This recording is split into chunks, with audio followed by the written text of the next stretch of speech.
I'll say technology. Yeah. And listen, of course, obviously, I'm still active. I'm still active police officer. I'm still doing the job. Yep. And I always want to be careful on the words I use and the things I say. Yep.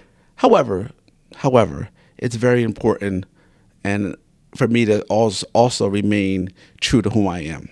Sure. Okay. And when we talk about 21st century policing and legitimacy, and we talk about transparency,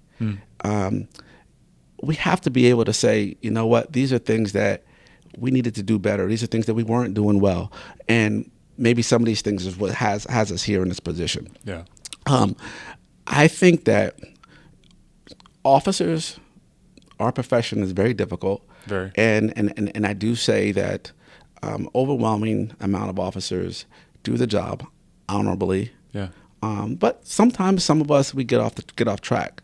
I will say I think that when I talk about technology, the mere fact that these things that you have here, these cameras and all these different things are now capturing different things, I think that made a difference, right? Because it obviously, like you just said, it was a VHS.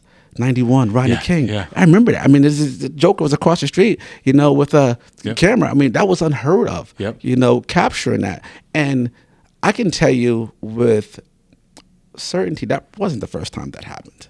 Right. Okay? Yeah. That one, and if you really want me to get deep, on this stuff, we can start going back toward slavery and the civil rights movement and different things like that, specifically here in the South, where law enforcement was complicit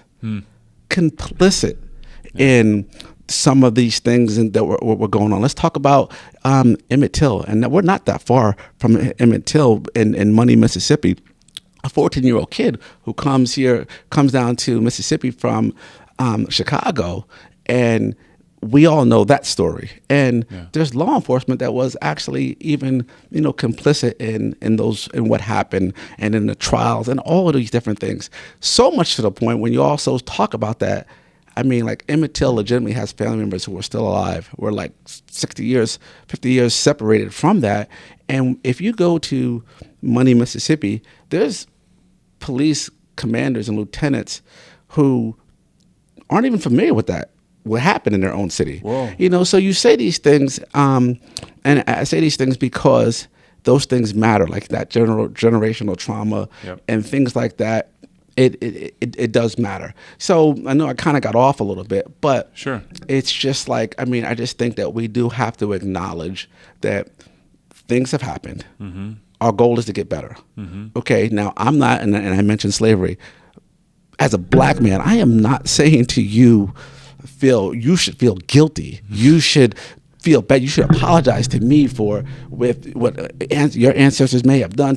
No one's saying that. Yeah. But what people are saying is that, hey, just acknowledge, just understand that there's still trauma there. Yeah. Like just like your grandparents talk to you at the dinner tables and things get passed on. You hear stories.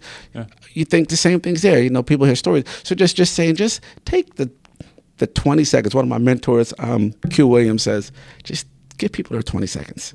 Yeah. Just take the time just to listen and to talk.